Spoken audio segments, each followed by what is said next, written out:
मित्रों, जय हिंद। आशा है सब आप ठीक होंगे। वंदे मातरम, जय हिंद। मेरे वीडियो प्रायः राष्ट्रीय हितों को लेकर के होते हैं। राष्ट्र की चिंता उसमें प्रमुखता से होती है। मैं किसी पार्टी को तब तक ही समर्थन देता हूँ जब तक वह पार्टी राष्ट्रीय हितों पर, लोगों के हितों पर खरी उतरती है, बहुजन सुखाय और बहुजन हिताय का काम करती है। मित्रों, 2014 से 2022 8 वर्ष की भाजपा सरकार की केंद्र की यात्रा कई मायनों में बहुजन सुखाय और बहुजन हिताय थी और अभी भी है। पिछले 5 वर्षों में यानी 2014 से 2019 तक की यात्रा में जो भाजपा का नारा था, सबका विकास और सबका साथ, तब तक भाजपा ने देश का अच्छा समग्र विकास किया और उससे प्रोत्साहित होकर के, उन सफलताओं से प्रोत्साहित होकर के भाजपा ने अपने नारे में एक तीसरा शब्द जोड़ दिया, सबका विश्वास। बस यहीं से थोड़ा स्थिति बिगड़ना शुरू हुई है। आत्मविश्वास से लबरेज भाजपा पिछले कुछ वर्षों में, 3 वर्षों में आप कह सकते हैं, मैं कह सकता हूं, कई बार राष्ट्रीय हितों के मुद्दों पर डगमगाई है। हमारी आदत भूल जाने की है, लेकिन हमें भूलना नहीं चाहिए और हमेशा ये ध्यान रखना चाहिए कि हम शासित हैं, पर हमारे ऊपर शासकों का बड़ा प्रभाव होता है, हमारे देश पर बड़ा प्रभाव होता है, जनमानस पर बड़ा प्रभाव होता है, जन साधारण पर बड़ा प्रभाव होता है। हमारे शासक जो करते हैं, जो सोचते हैं, जिस नारे को अपनाते हैं, जिसके तहत वो शासन करते हैं, उसका हमारे ऊपर बड़ा प्रभाव होता है। मैं संक्षेप में कहना चाहता हूं कि सरकार का कदम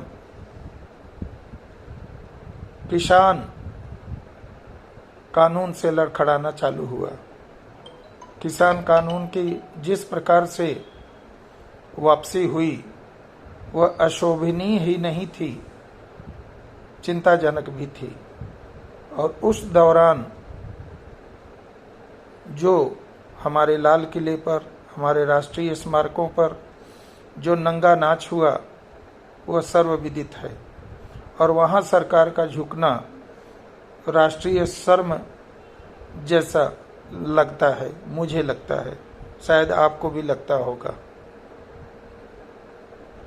इससे कुछ लोगों में हिम्मत बढ़ी है कि वो चाहेंगे तो और भी दूसरे कानून जो राष्ट्रीय हित के हैं उसे वापस करवा लेंगे और सरकार का यह कार्य सबका विश्वास पाने के चक्कर में हुआ है। बहुत सारे नेताओं ने बयान दिए कि ये बात मान जाइए, कानून वापस ले लीजिए, लोग अपने दिल पर ले लेंगे तो बात और बिगड़ जाएगी। ठीक है, प्रधानमंत्री को लगा, ये उनका विशेषाधिकार है, उन्होंने इस कानून को वापस लिया। लेकिन उसके बाद जो सिलसिले चालू हुए वो किसी भी तरह से राष्ट्र, एक सार्वभौमिक राष्ट्र और एक गर्वान्वित राष्ट्र और एक गर्वान्वित नागरिक के हिसाब से ठीक नहीं है। उसके बाद राष्ट्रपति का पंजाब से लौट आना, वहाँ सभा नहीं करने पाना, यह दूसरी राष्ट्रीय शर्म की बात हुई। तीसरी राष्ट्रीय शर्म की बात यह है कि अब दिल्ली में कई जगह से हमारे दिल्ली नगर निगम के बुलडोजर वापस किए गए जो अनुचित और अवैध कब्जा है हम उसे तोड़ नहीं पा रहे हैं, और हिम्मत अब बढ़ रही है तो जिहादी जगह जगह दंगे कर रहे हैं।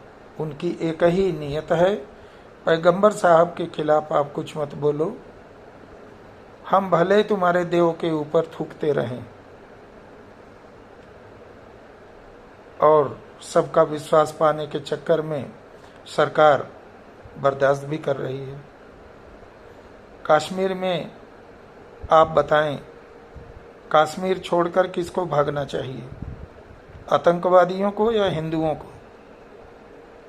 यदि वहां से हिंदू भाग रहे हैं तो यह राष्ट्रीय शर्म की बात है।